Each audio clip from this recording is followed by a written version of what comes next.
এদিকে সারাদিন তাণ্ডবের পর রাতেও রাজপথ উত্তাল। সাধারণ মানুষ ও শিক্ষার্থীরা ভয়ঙ্কর রূপ নিয়ে রাজপথে নেমেছিল, সবকিছু ধ্বংস করে, ঢাকাও অচল করে। অন্যদিকে ডক্টর ইউনূসের উপরে প্রভাব পড়ায় শেখ হাসিনার কপাল খুলে। কেমন দেখছেন বাংলাদেশের বর্তমান প্রেক্ষাপট? বুলডোজার ঝড় সবকিছুকে এলোমেলো করে দিয়েছে। তবে শেখ হাসিনা একটা ভুল করছেন বা সঠিক করছেন, এটা আমি কোনভাবে মাপবো? কিছু মানুষ যারা দেশের মধ্যে আছে এদেরকেও বিপদের মধ্যে ফেলছে। এরা কি আওয়ামী লীগ যারা করে, এই যে একটা অভিশপ্ত দল, এই অভিশপ্ত দলের মধ্যে যারা আছে এরা কি জানে এরা কি করতেছে? এই মহিলা এদেরকে ধ্বংস করে দিবে। এই মহিলা তো কিছুই করতে পারতেছে না, এখন ও ওইখানে বসে বোঝায়। পক্ষে বিপক্ষে যাওয়ার কোনো বিষয় নেই। ধরেন আওয়ামী লীগ গভর্নমেন্টের সময় আওয়ামী লীগ গভর্নমেন্ট বহু অন্যায় অপরাধ করেছে, কিন্তু যখন আমেরিকা ডিরেক্টলি নাক গলাচ্ছে, আগস্ট মাস শোকাহত মাস, বাংলার দামাল ছেলেরা 15ই আগস্ট 32 নম্বরের এই বাড়িটিতে কিভাবে হামলা করেছে, সিঁড়ি ভাঙচুর হয়েছে, বিল্ডিং ভেঙে গিয়েছে, ফ্লোর ভেঙে গিয়েছে। হাসিনা যেটি প্রমাণ করতে চেয়েছিল সেটি কিন্তু প্রমাণ হয়ে গেছে। গতকালকের ঘটনায় হাসিনা জিতেছে, তোমরা পরাজিত হয়েছো। আরো আছে সবুর করেন, একটুখানি কি সবুর করেন। যারা নাকি বাংলাদেশের স্বাধীনতা বিরোধী তারা কি একটুখানি সবুর করেন। আপনাদের পক্ষ থেকে মানে ট্রাম্পের পক্ষ থেকে আর কি উপদেষ্টা সমন্বয়কদের বিরুদ্ধে আরো একটি উপহার আসতেছে। উল্টো দিকে বাংলাদেশের সাধারণ প্রতিটি জনগণের কলিজার ভিতরে আওয়ামী লীগের জন্য তীব্র থেকে আরো তীব্র ভালোবাসা আকৃতি করে দিল কে? এই উপদেষ্টা আর এই সমন্বয়কারীরা। সরকারের উপরে আন্তর্জাতিক চাপ একদিনের মধ্যে কয়েক ঘন্টার মধ্যে এত বেশি বেড়েছে যে সরকার সেগুলো থেকে নিজেদেরকে এক ধরনের রক্ষা করতে চাইছে। সরকারের বিরুদ্ধে সব থেকে বড় সমালোচনা ছিল যে এই যে মব কালচার হচ্ছে, এই মব কালচারের পৃষ্ঠপোষক। আসসালামু আলাইকুম রহমতুল্লাহ, সবাই কেমন আছেন? আশা করি সবাই অনেক ভালো এবং সুস্থ আছেন। সবাইকে স্বাগতম জানাচ্ছি আমাদের আরেক নতুন ভিডিওতে। প্রতিদিনের মতো আমি আপনার সৈয়দ ফারুকী। দর্শক, আজকের ভিডিও টাইটেল এবং থাম্বনেল দেখে ইতিমধ্যে বুঝতে পেরেছেন কি বিষয়টা নিয়ে কথা বলবো। খুবই গুরুত্বপূর্ণ একটা বিষয় নিয়ে কথা বলার জন্য চলে আসলাম আপনাদের মাঝে। আপনারা জানেন ইতিমধ্যে দেশের যে রাজনীতি বা দেশের যে বর্তমানে চলমান পরিস্থিতি চলতেছে তার ধারাবাহিকতায় আজকের ভিডিওর অংশবিশেষ। আপনারা ইতিমধ্যে ভিডিওর শুরুতে বেশ কিছু অংশবিশেষ দেখেছেন, যে অংশবিশেষগুলো দেখে বুঝতে পেরেছেন আজকের ভিডিওটি কতটুকু গুরুত্বপূর্ণ হতে চলেছে। তাই সবাইকে আমি অনুরোধ করবো, সবাই এক মুহূর্ত না টেনে আজকের ভিডিওটি ধৈর্য সহকারে দেখে আপনার মতামত কমেন্টে জানাবেন। দর্শক, আর বেশি কথা বলাচ্ছি না, আমরা একটা ভিডিও ফুটেজের মাধ্যমে বিস্তারিত দেখে আসবো। তার আপনাদের কাছে ছোট্ট একটি অনুরোধ জানিয়ে রাখতে চাই, যারা আমাদের এই চ্যানেলটিতে এখন নতুন আছেন প্লিজ দয়া করে আমাদের চ্যানেল সাবস্ক্রাইব করে আমাদের চ্যানেলে একজন সদস্য হয়ে যান। ধন্যবাদ সবাইকে। আর বেশি কথা বলেছেন, আমরা একটা ভিডিও ফুটেজের মাধ্যমে একটু বিস্তারিত স্বাধীনতা নিয়ে কথা বলবে। তখন কি বাংলাদেশে যারা নাকি স্বাধীনতায় বিশ্বাস করে, যারা নাকি ৭১কে বিশ্বাস করে, যারা নাকি ৭ মার্চে শেখ মুজিবুর রহমানের সেই রক্তে আগুন জ্বলার মতো সেই ভাষণকে বিশ্বাস করে, তারা কখনোই চুপ থাকতে পারে না, কিংবা তারা কখনোই চুপ থাকবে না। এটা আমি মনে প্রাণে বিশ্বাস করি। কারণ যখন নাকি আমাদের স্বাধীনতার উপরে আক্রমণ হয়, যখন নাকি ৭২-এর সংবিধানের উপরে এই রাজাকাররা আক্রমণ করে, তখন আমরা কখনোই এটা কি মেনে নিতে পারি না। উল্টো দিকে বাংলাদেশের সাধারণ প্রতিটি জনগণের কলিজার ভিতরে আওয়ামী লীগের জন্য তীব্র থেকে আরো তীব্র ভালোবাসা আকৃতি করে দিল কে?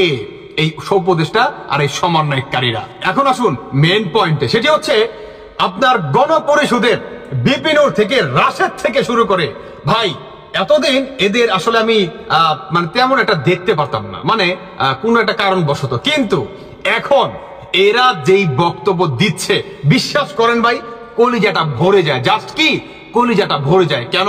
অনেকে বলবেন যে তুষার ভাই কেন? সেটার পিছনে রিজন আছে। প্রথম রিজন হচ্ছে আপনার রাশেদের বক্তব্যটা তো শুনলেনি, তার বক্তব্য অনেক লং ছিল, আমি ছোট্ট করে আপনাদের একটু শোনাইলাম।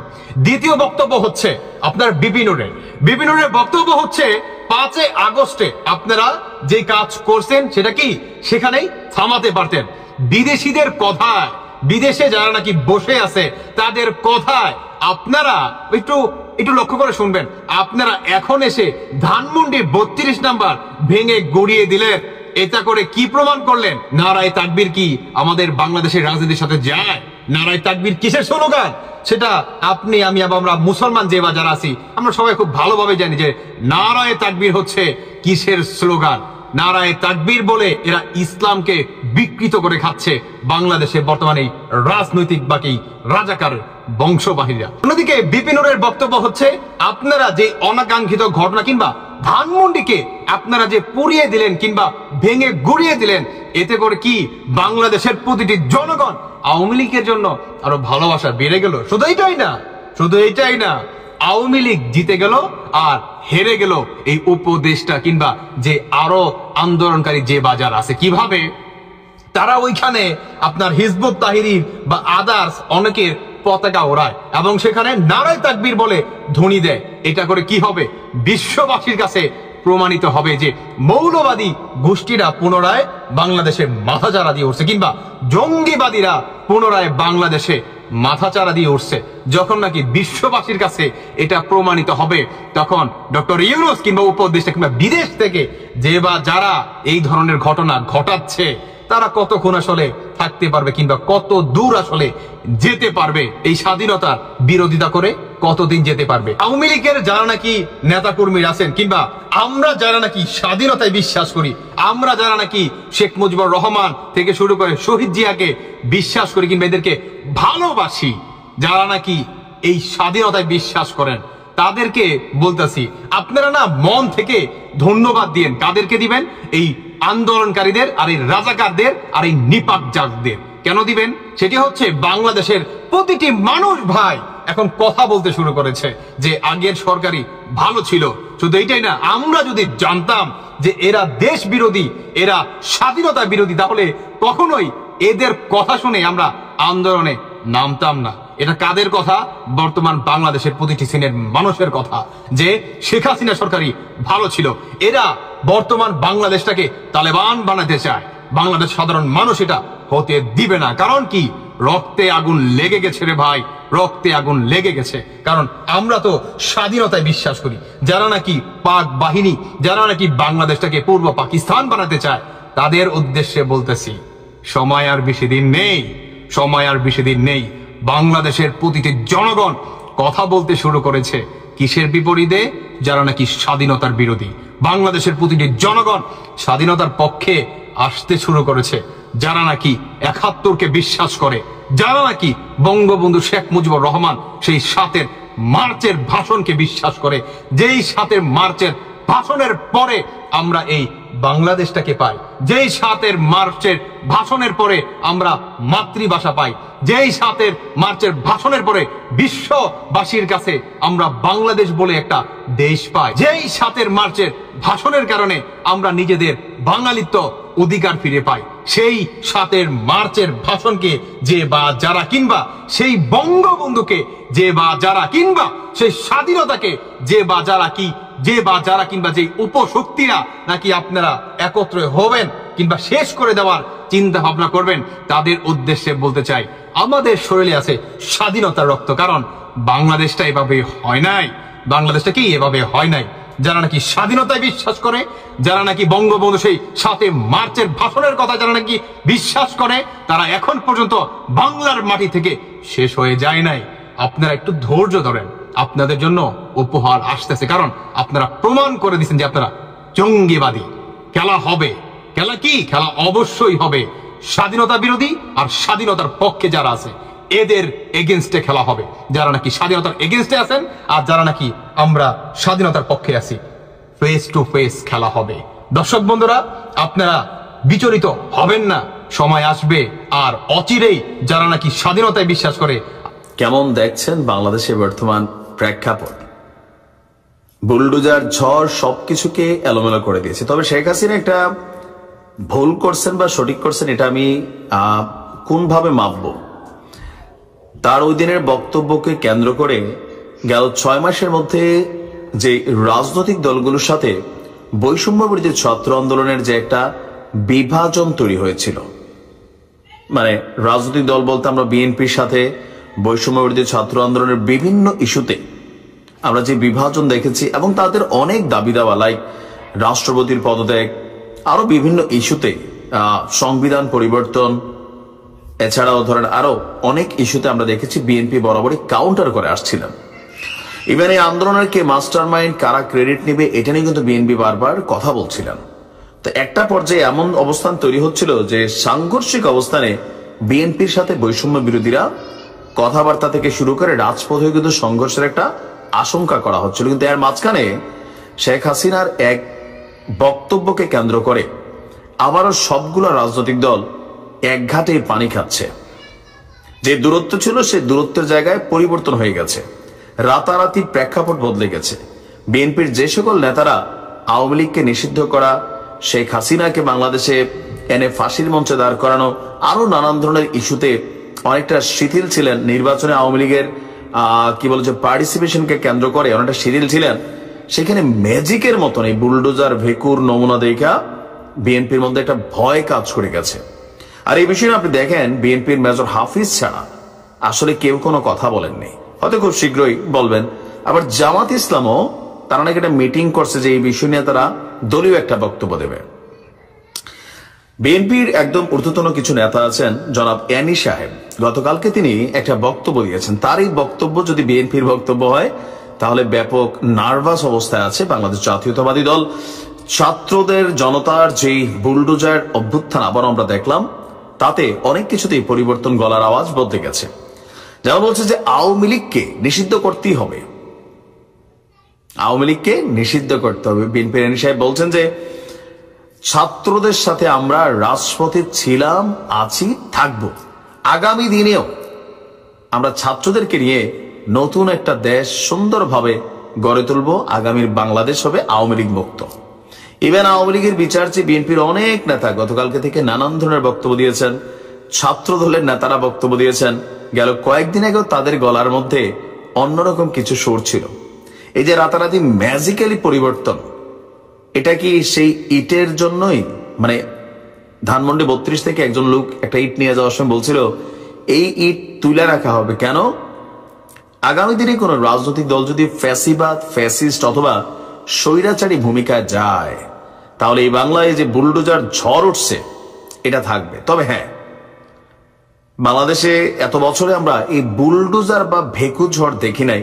ক্ষমতার পালাবদল হয়েছে, রাজনৈতিক প্রেক্ষাপট পরিবর্তন হয়েছে, নেতারা বিদেশ পালাইছে, কিন্তু কারুর বাড়ি ঘর কোন এমপি মন্ত্রী বিএনপির এইভাবে গণহারে বুলডোজার দিয়া ভাঙা দেওয়ার ইতিহাস আমরা কিন্তু এই প্রথমবার দেখলাম। আগামীতে হয়তো এগুলা আরো বড় আকারে আসবে, কারণ 16 বছর বিএনপি অনেক ধরনের মামলা খাইছে, হামলার শিকার হয়েছে, কিন্তু কোন এমপি মন্ত্রীর বাড়িঘর, ব্যবসা প্রতিষ্ঠান এভাবে বুলডোজার আমরা চলতে দেখি নাই। তো বাংলাদেশে একটা ট্রেন্ড আছে কি, আপনি যেটা দেখাই দিয়ে যাবেন এটা আগামীতে আরো 5 গুণ তৈরি হবে, কারণ এটা ভয় তো তৈরি হচ্ছে।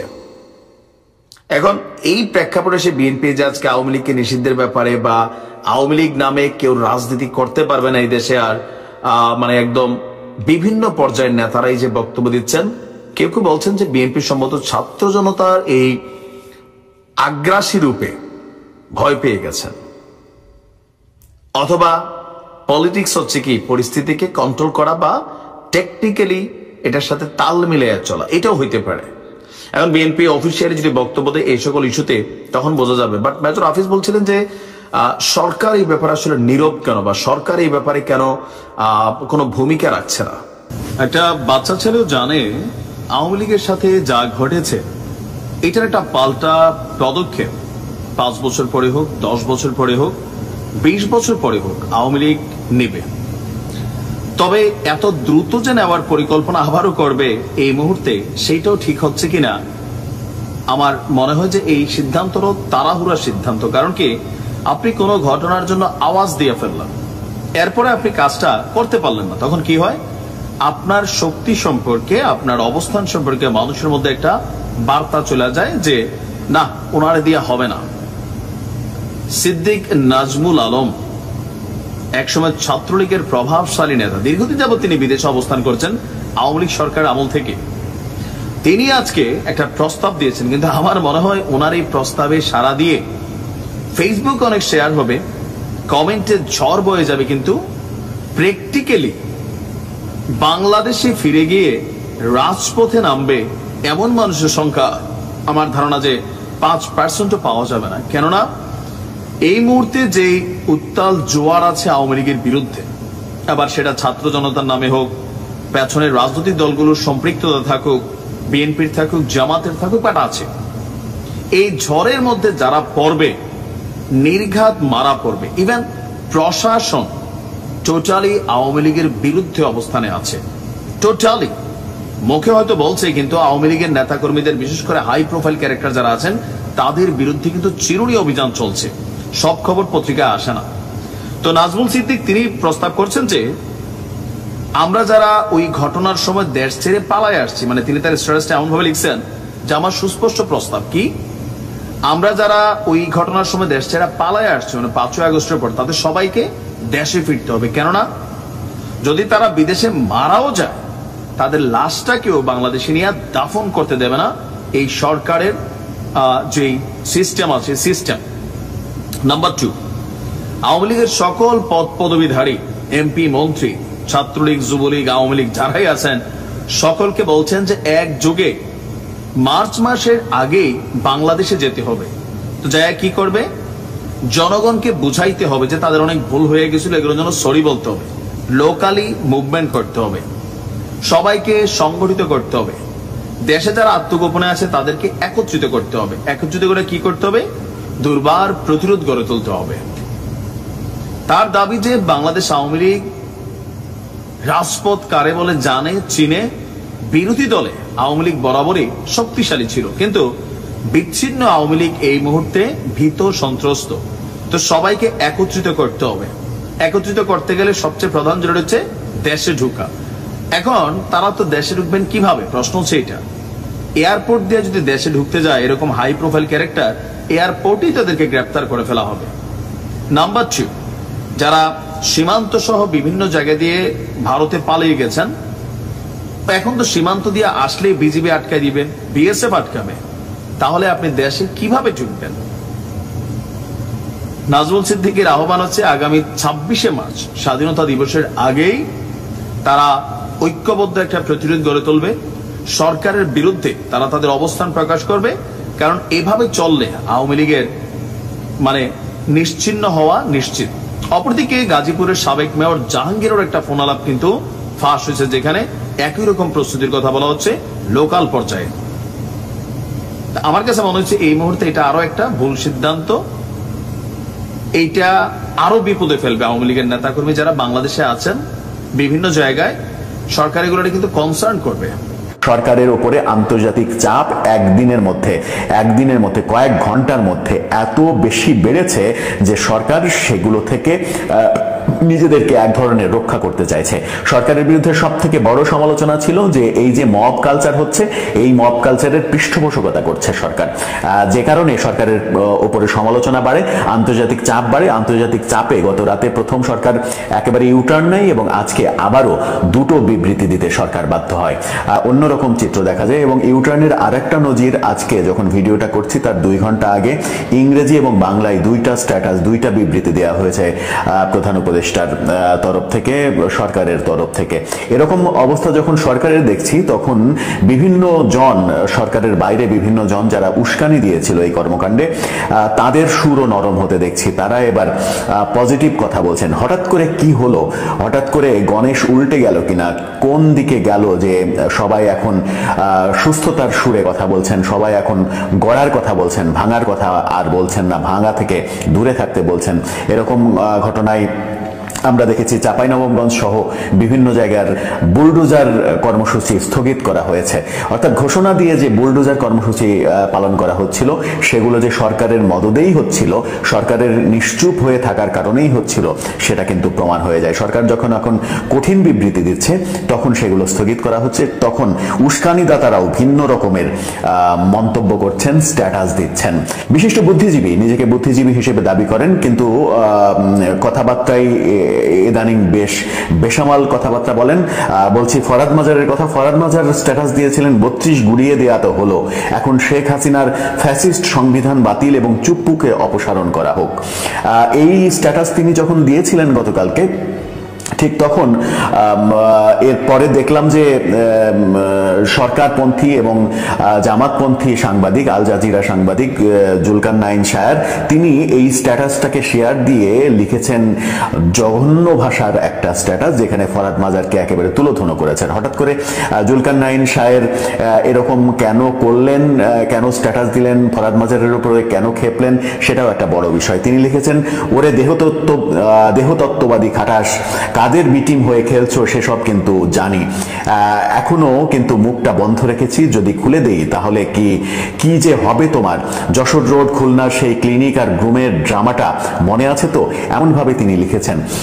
আপনারাও দেখতে পারেন তার স্ট্যাটাসটা।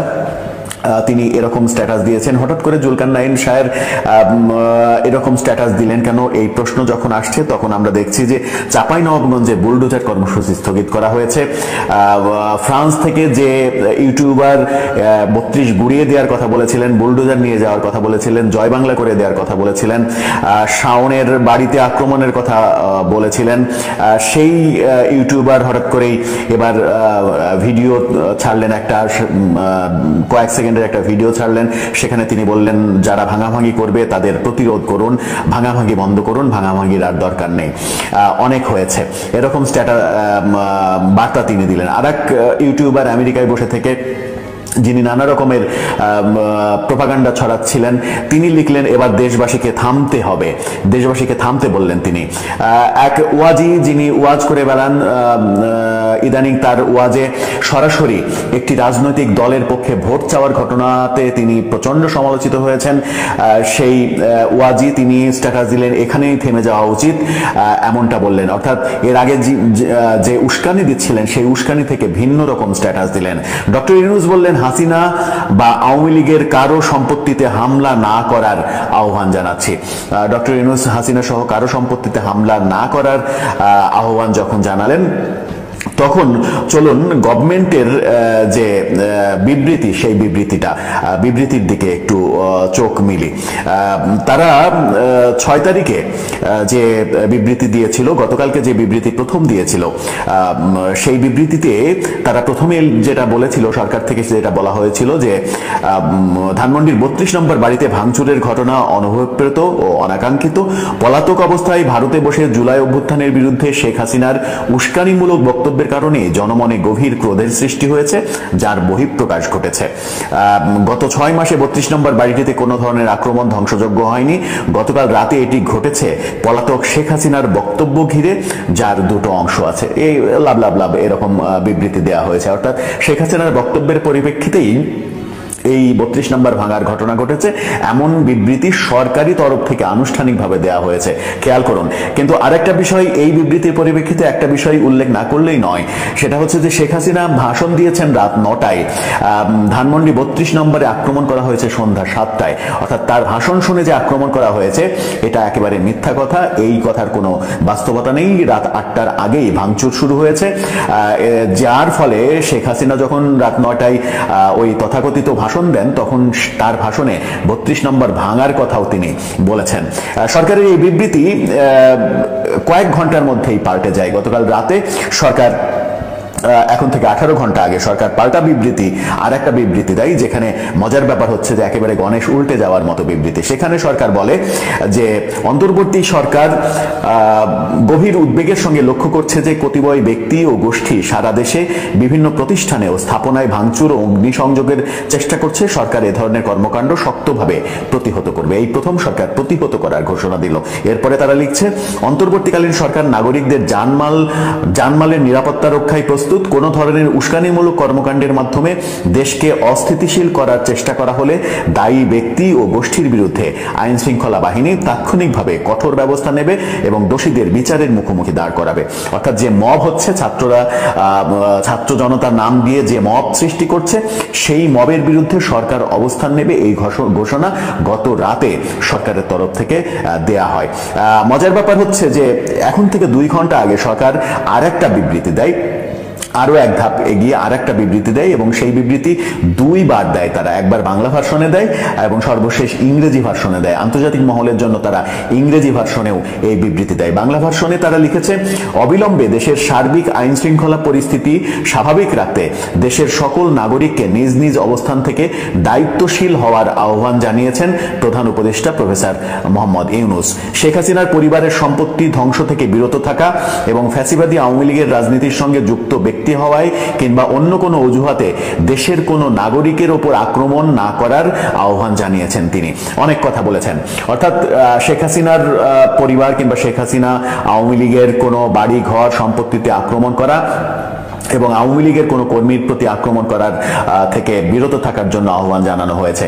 ঠিক এই বিবৃতিটাই ইংরেজিতে দেওয়া হয়েছে আন্তর্জাতিক মহলের জন্য। সরকার হঠাৎ করে ইউটার্ন নিল কেন? সরকারের সুর বদলে গেল কেন? একেবারে রিভার্স 180 ডিগ্রি পাল্টে গেল কেন? পাল্টে যাওয়ার অন্যতম কারণ হিসেবে মনে করা হচ্ছে সরকারের উপরে আন্তর্জাতিক চাপ একদিনের মধ্যে কয়েক ঘন্টার মধ্যে এত বেশি বেড়েছে যে সরকার সেগুলো থেকে নিজেদেরকে এক ধরনের রক্ষা করতে চাইছে। সরকারের বিরুদ্ধে সব থেকে বড় সমালোচনা ছিল যে এই যে মব কালচার হচ্ছে, এই মব কালচারের পৃষ্ঠপোষকতা করছে সরকার, যে কারণে সরকারের উপরে সমালোচনা বাড়ে, আন্তর্জাতিক চাপ বাড়ে। আন্তর্জাতিক চাপে গত রাতে প্রথম সরকার একেবারে ইউটার্ন নেয় এবং আজকে আবারও দুটো বিবৃতি দিতে সরকার বাধ্য হয়। তার মানে হচ্ছে যে, এবং এই গত রাতের এই বিবৃতির পরে চাঁপাইনবাবগঞ্জ সহ বিভিন্ন জায়গায় বুলডোজার কর্মসূচি স্থগিত করা হয়, এরকম খবরও গণমাধ্যমে এসেছে। এই মবকে যারা উস্কানি দিচ্ছিল, মবকে যারা উৎসাহিত করছিল, যাদের আহ্বানে এই মব তৈরি হচ্ছিল, তাদের সুরও একেবারে রিভার্স সুর আমরা দেখছি। এরকম পরিস্থিতিতে বিএনপির একটা বিবৃতি আমাদের চোখে পড়েছে। বিএনপি থেকে আনুষ্ঠানিক বিবৃতি দেওয়া হয়েছে, যেখানে বলা হয়েছে যে 5 আগস্টের পরে যত মব সৃষ্টি হয়েছে সেই মব ঠেকাতে সরকার ব্যর্থ হয়েছে, অর্থাৎ সরকার মবের এগেনস্টে কোনো ধরনের কোনো পদক্ষেপ গ্রহণ করতে পারেনি।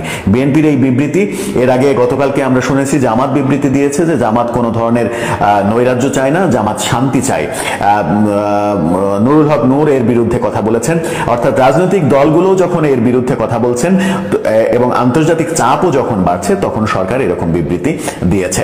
গতকালকে আমরা দেখেছি যে দুই অভিনেত্রী মেহের আফরোজ শাওন এবং সোহানা সাবা দুইজনকে গ্রেপ্তার করা হয়েছে এবং প্রথমে ধারণা করা হচ্ছিল যে দুজনকে ফেসবুক স্ট্যাটাসের জন্য গ্রেপ্তার করা হয়েছে। বিশেষ করে মেহের আফরোজ শাওন প্রধান উপদেষ্টার প্রেস সচিবের যে ডাস্টবিন কাণ্ড, সেই ডাস্টবিন কাণ্ডের বিপক্ষে একাধিক স্ট্যাটাস দিয়েছেন এবং তিনি যে আওয়ামী লীগের সঙ্গে সংশ্লিষ্ট ছিলেন, বঙ্গবন্ধুর গ্যালারিতে গিয়ে ছবি তুলে ফেসবুকে পোস্ট দিয়েছিলেন, সাকিব আল হাসানের পোস্টারের দেয়ালের সামনে ছবি তুলে ফেসবুকে পোস্ট দিয়েছিলেন। সুখবর আসছে। সুখবরটা কি জানতে চান? জানাবো, তার আগে কিছু কথা বলি। সেটা হচ্ছে, শেখ হাসিনা পালিয়ে যাওয়ার পরে কিছুদিন পর থেকে আমরা ধরেই নিয়েছিলাম যে আমাদের যে গণ-অভ্যুত্থান এটা ব্যর্থ হতে যাচ্ছে, ব্যর্থ হয়ে গেছে, ধরে নিয়েছিলাম। এবং আমাদের 2000 ভাই বোন জীবন দিল এই দেশের জন্য, নতুন স্বাধীনতার জন্য, এটাও বৃথা গেল, এটা ধরে নিয়েছিলাম। এবং যারা আহত আছে তাদের এই ত্যাগটাও বৃথাই গেল, এটাই ধরে নিয়েছিলাম। কিন্তু না, যে শেষ বলতে কিছু নাই। রাজনীতিতে বলেন আর যেখানেই বলেন, কখন আপনার জীবনে কি ঘটে যাবে কেউ জানে না। দেখেন, এই যে 5 তারিখে যে ঘটনাটা ঘটবে, 32 নম্বর ভাঙা হবে, এটা কেউ চিন্তা করছিলেন? অনেকেই স্বপ্ন দেখা শুরু করছিল 5 তারিখ এই আপনার বঙ্গবন্ধু যে বাড়ি, এটা নিয়ে যে এখান থেকে আবার শুরু হবে। কিন্তু এই বাড়িটা ভাঙার পর নতুন করে বাংলাদেশের মানুষ আবার ঐক্যবদ্ধ হয়েছে। খেয়াল করছেন? নতুন করে মানুষ স্বপ্ন দেখতে শুরু করেছে। আওয়ামী লীগ চিন্তা ভাবনা করতেছিল যে বাংলাদেশে আমরা মনে হয় ফিরে চলে আসবো, 5 মাসে ওদের অনেকেই জামিন পাইছে, ধরে নিছিল। কিন্তু এই যে 5 তারিখের ফেব্রুয়ারির 5 তারিখে যে ধাক্কাটা দেওয়া হয়েছে, এই ধাক্কাটা সত্যি দরকার ছিল। এই ধাক্কাটার পরে আমি ব্যক্তিগতভাবে আওয়ামী লীগের অনেকের সাথে কথা হয়েছে আমার, আমি দেখছি ওদের ভিতর হতাশা। ওরা বুঝে গেছে, ওই সাদ্দাম বলছিল না, কোথাও দেখছেন যে কোনো গণতান্ত্রিক দেশের কোনো আন্দোলন সফল হয়েছে যে নেতা বিদেশে? শুধু তারেক রহমান একা বিদেশে ছিল, এই জন্যই কথাগুলো বলছিল। তার আওয়ামী লীগের, তার বিএনপি সবাই কিন্তু দেশেই ছিল। আর আওয়ামী লীগের কে আছে দেশে? কেউ নাই। তাই আন্দোলন সফল করবে কে? একজন ছাত্রলীগের নেতা আছে যে সামনে থেকে সে নেতৃত্ব দিবে, একজন যুবলীগের নেতা আছে যে সামনে থেকে সে নেতৃত্ব দিবে, একজন আওয়ামী লীগের নেতা আছে যে সামনে থেকে সে নেতৃত্ব দিবে? নো। তো আমরা যারা ধরে নিয়েছিলাম যে হারাইতে বসছিলাম যে আমাদের গণঅভ্যুত্থান ব্যর্থ, হারাই গেল সবকিছু, নো, নতুন করে আবার স্বপ্ন দেখতে শুরু করেছি। কেন? কারণ আওয়ামী লীগকে আর একটা ধাক্কা দেওয়া হয়েছে। আওয়ামী লীগের লোকজন বলা বলি করতেছে যে ওদের বুকপিট নাই, ওরা ফেসবুকে বিএনপি জামাত ফাটাফাটি, কিন্তু সব এক আবার, যখন আওয়ামী লীগকে পিটাইতে হবে সব এক হয়ে যায়, এটা বলতেছে। তো ব্যাপারটা হচ্ছে এই যে 5 তারিখের ঘটনা, এটা ঘটাইছে কে? এটাকে আমরা জানি। এটা ঘটাইছে আমাদের ইলিয়াস ভাই, পিনাকি দাদা। 2 জন প্ল্যান করে ঘটনা ঘটাইছে। এই পিনাকি দাদা ওই দিন সকালেই বলছিল আজকে মানে ভেঙে গুড়িয়ে দেওয়া হবে, বলছিল না? পারছে ঠেকাইতে? পারে নাই।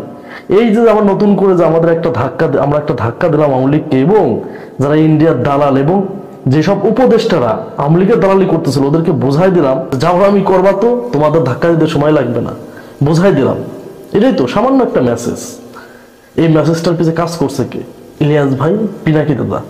এবং ইলিয়াস ভাই ঘোষণা দিছে যে কাজ শেষের পথে, সম্পূর্ণ শেষ হলে দেশে ফিরে আসবো। যদি কালকে শেষ হয় কালকেই দেশে ফিরে আসবো।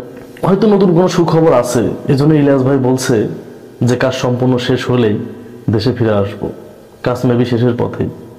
আর ইলিয়াস ভাই, পিনাকি দাদা, আপনাদের অপেক্ষাতে আমরা আছি।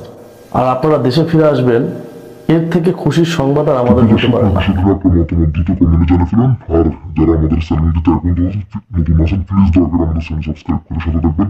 যারা কিন্তু সাবস্ক্রাইব করেছেন তাদেরকে অসংখ্য ধন্যবাদ। যারা সাবস্ক্রাইব করবে তাদের উদ্দেশ্যে একটি কথা বলবো, আমাদের চ্যানেলের সাথে থাকুন, দেখতে ভালোবাসা হয়ে যাবেন ইনশাআল্লাহ। ভালো থাকবেন, সুস্থ থাকবেন। আল্লাহ হাফিজ।